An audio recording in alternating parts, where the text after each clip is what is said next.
ازواج مطہرات کے خصوصی احکام۔ مدینہ کے اشرار اور منافقین کی ریشہ دوانیوں اور ایذا رسانیوں کا خصوصی ہدف نبی صلی اللہ علیہ وسلم اور آپ کا گھرانہ تھا۔ ان کی پوری کوشش تھی کہ ازواج مطہرات سے متعلق کوئی اسکینڈل کھڑا کریں تاکہ عام مسلمان آپ صلی اللہ علیہ وسلم سے برگشتہ اور بدگمان ہو جائیں اور یوں نبوی مشن کو زک پہنچائیں۔ حضرت عائشہ رضی اللہ تعالی عنہا پر تہمت کا واقعہ اور نبی کریم صلی اللہ علیہ وسلم کے منہ بولے بیٹے حضرت زید بن حارثہ رضی اللہ تعالی عنہ کی مطلقہ حضرت زینب بنت جحش رضی اللہ تعالی عنہا سے آپ کے نکاح کے خلاف پراپاگنڈا اسی مہم کے شاخسانے تھے۔ مولانا امین احسن اصلاحی ان حالات پر تبصرہ کرتے ہوئے لکھتے ہیں، اس پوری سورہ پر تدبر کرنے سے معلوم ہوتا ہے کہ اس دور میں منافقین کی ریشہ دوانیاں جس طرح عام مسلمانوں کو اسلام اور نبی صلی اللہ علیہ وسلم سے بدگمان و برگشتہ کرنے کے لیے بہت بڑھ گئی تھیں، اسی طرح منافقات کے ذریعے سے انہوں نے حضرت صلی اللہ علیہ وسلم کی گھریلو زندگی کے سکون کو درہم برہم کرنے کے لیے بھی بڑی خطرناک مہم چلا رکھی تھی۔ منافق عورتیں امہات المومنین رضی اللہ تعالی عنہن کے گھروں میں جاتیں اور نہایت ہمدردانہ انداز میں ان سے کہتیں کہ آپ لوگ شریف اور معزز گھرانوں کی بیٹیاں ہیں، لیکن آپ لوگوں کی زندگی ہر راحت و لذت سے محروم بالکل قیدیوں کی طرح گزر رہی ہے۔ اگر آپ دوسرے گھروں میں ہوتیں تو آپ کی زندگی بیگمات کی طرح نہایت عیش و آرام اور ٹھاٹ باٹ کے ساتھ گزرتی۔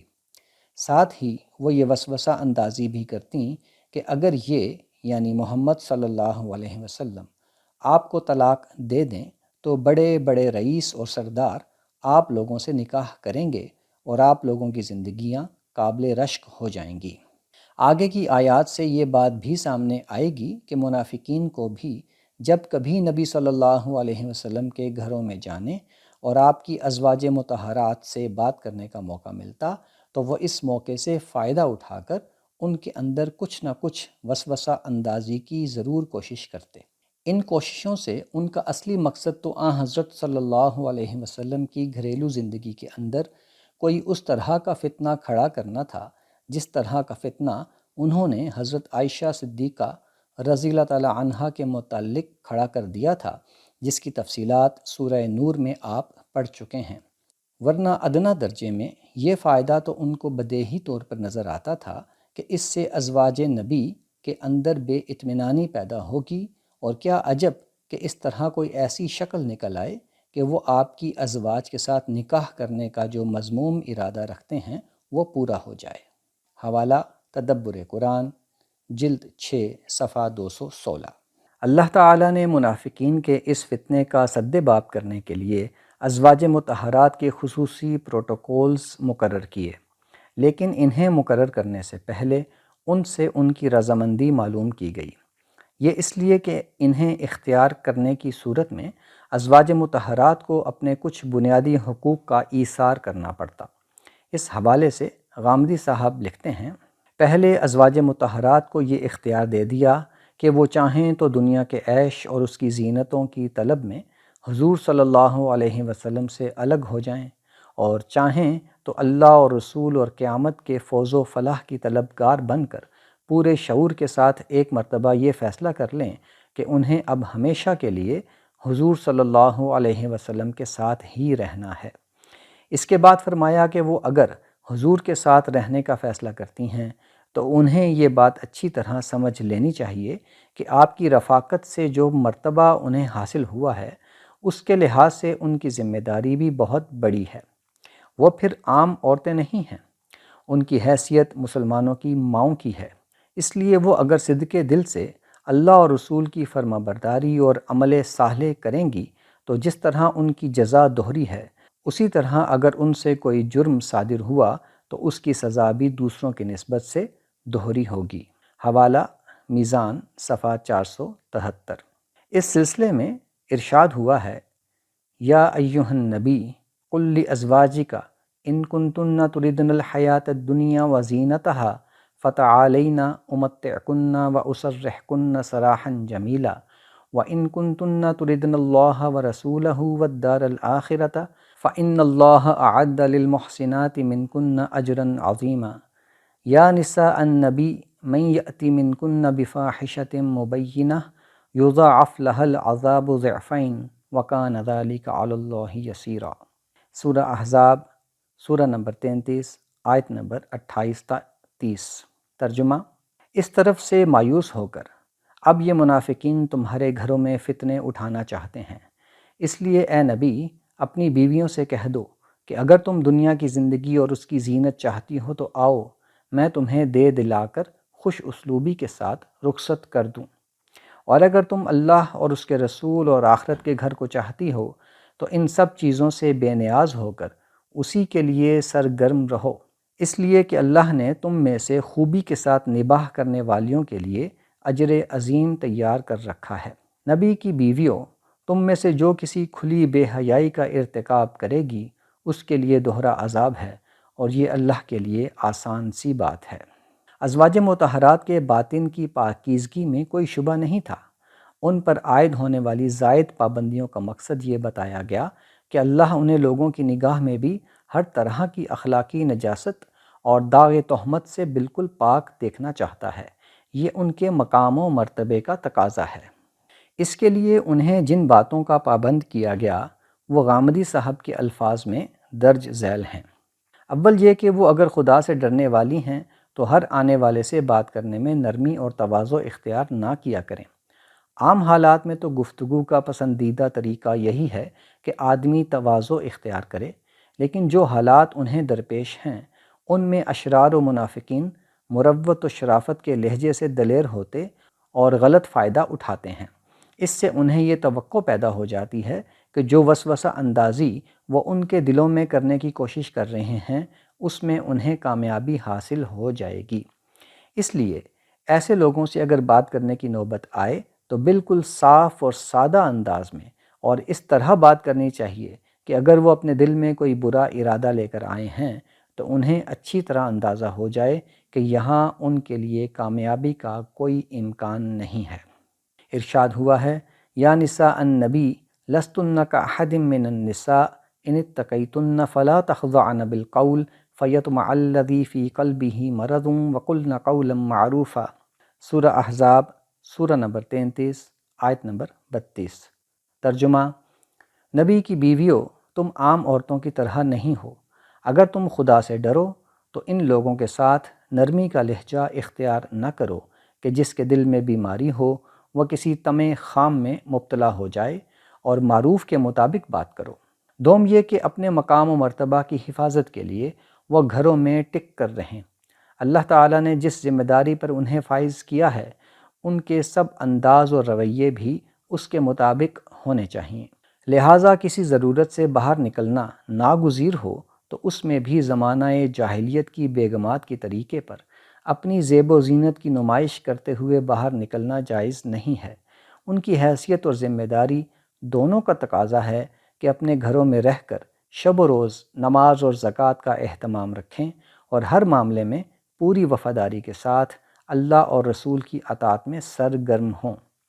تاہم کسی مجبوری سے باہر نکلنا ہی پڑے تو اسلامی تہذیب کا بہترین نمونہ بن کر نکلیں اور کسی منافق کے لیے انگلی اٹھانے کا کوئی موقع نہ پیدا ہونے دیں۔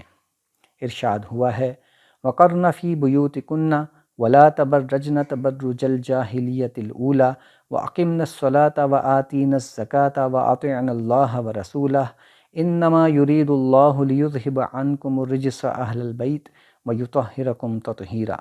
سورہ احزاب سورہ نمبر 33 آیت نمبر 33۔ ترجمہ: تم اپنے گھروں میں ٹک کر رہو اور اگلی جاہلیت کی سی سج دھج نہ دکھاتی پھرو، اور نماز کا اہتمام رکھو اور زکوٰۃ دیتی رہو، اور اللہ اور اس کے رسول کی اطاعت پر قائم رہو۔ اللہ تو یہی چاہتا ہے اس گھر کی بیویوں کہ تم سے وہ گندگی دور کرے جو یہ منافق تم پر تھوپنا چاہتے ہیں، اور تمہیں پوری طرح پاک کر دے۔ سوم یہ کہ اللہ کی آیات اور ایمان و اخلاق کی جو تعلیم ان کے گھروں میں دی جا رہی ہے، دوسری باتوں کے بجائے وہ اپنے ملنے والوں سے اس کا چرچا کریں۔ اللہ تعالیٰ نے انہیں جس کام کے لیے منتخب فرمایا ہے وہ یہی ہے۔ ان کا مقصد زندگی اب دنیا اور اس کا عیش و عشرت نہیں بلکہ اسی علم و حکمت کا فروغ ہونا چاہیے۔ ارشاد ہوا ہے وَاذْكُرْنَ مَا يُتْلَى فِي بُيُوتِكُنَّ مِنْ آیَاتِ اللہِ وَالْحِکْمَةِ إِنَّ اللّٰهَ كَانَ لَطِیفًا خَبِیرًا۔ سورہ احزاب سورہ نمبر 33 آیت نمبر 34۔ ترجمہ، اور تمہارے گھروں میں اللہ کی آیتوں اور اس کی حکمت کی جو تعلیم دی جاتی ہے اس کا چرچا کرو، بے شک اللہ بڑا ہی باریک بین اور خبر رکھنے والا ہے۔ حوالہ میزان صفحہ 473 تا 474۔ ان آیات کے سیاق و سباق سے معلوم ہوتا ہے کہ اس کے بعد بھی اشرار اپنی حرکتوں سے باز نہیں آئے، چنانچہ اللہ تعالیٰ نے اسی سورہ میں آگے بڑی سخت تنبیہ کے ساتھ چند مزید ہدایات کیں۔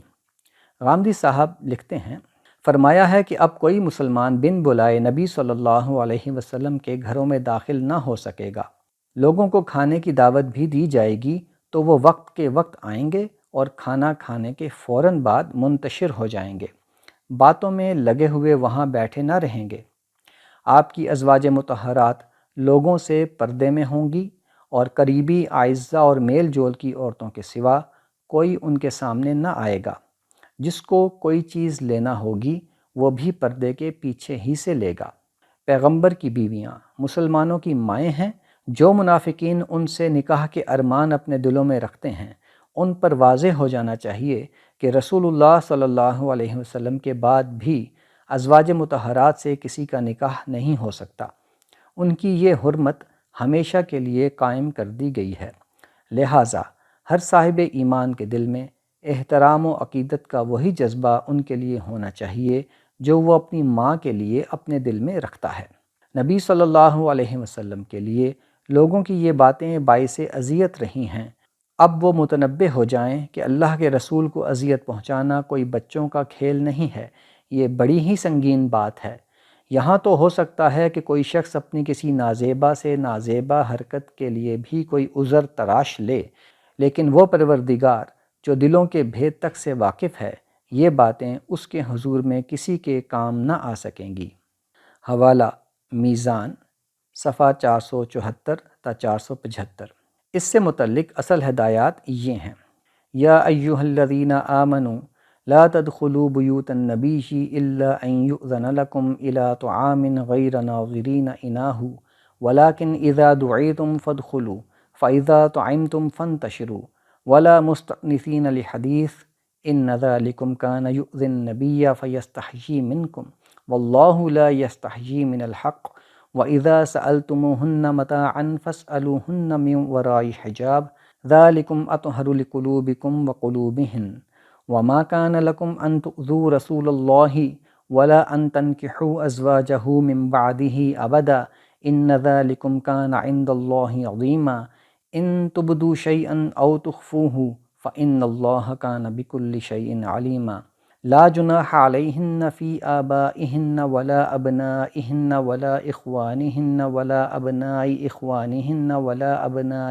اخواتہن ولا نسائہن ولا ما ملکت ایمانہن واتقین اللہ ان اللہ کان علی کل شیء شہیدا۔ سورہ احزاب سورہ نمبر 33 آیت نمبر 53 تا 55۔ ترجمہ، یہ منافقین اپنی شرارتوں سے باز نہیں آ رہے، اس لیے ایمان والو تم اب نبی کے گھروں میں نہ جایا کرو الا یہ کہ تم کو کسی کھانے پر آنے کی اجازت دی جائے، جب بھی اس طرح کہ اس کی تیاری کے منتظر نہ رہو۔